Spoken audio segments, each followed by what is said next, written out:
Mesdames et messieurs, j'en veux à Dieu. Oui, parfois je lui en veux de m'avoir conçue femme, sachant bien que cette nature porte un poids et semble destinée à lutter contre un surpoids. Le surpoids des chaînes sociales qu'on lui propose, ou pire, qu'on lui impose. Mais peut-être qu'en me donnant cette nature, il m'a confié une mission. Dire ce qui se vit sans être dit et prêcher ce qui doit être vécu. Dans l'évangile selon Bidosé Sirunvoyekpe, tiré de sa nouvelle La faiseuse d'anges, on découvre que la famille n'est pas toujours un sanctuaire. Ce récit nous force à regarder la faille originelle de nos foyers, le silence. Ce silence souvent drapé dans les habits trompeurs de l'honneur et de la respectabilité, érigeant des murs entre filles et parents et même entre conjoints. À présent, imaginez qu'une jeune fille vienne à vous, portant le fruit d'un inceste, les stigmates d'un viol. Elle vous supplie de l'aider à faire de ce fruit un ange. Que ferez-vous?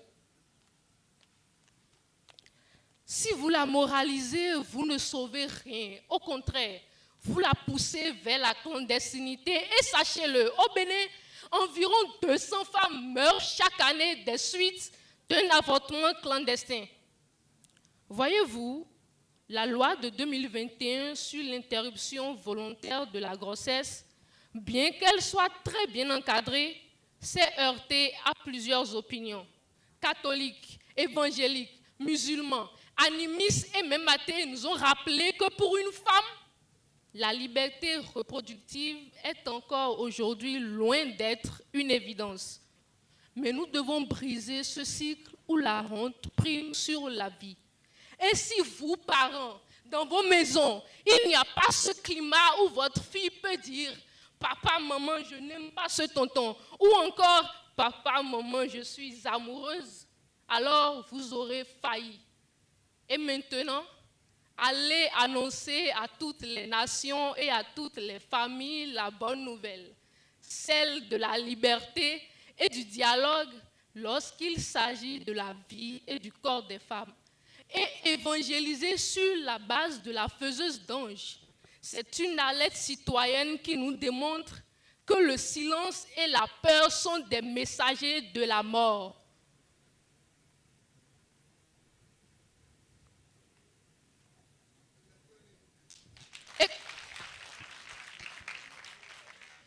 Et que la liberté, non le libertinage, règne dans le choix de vivre des femmes maintenant et pour les siècles des siècles. Je vous remercie.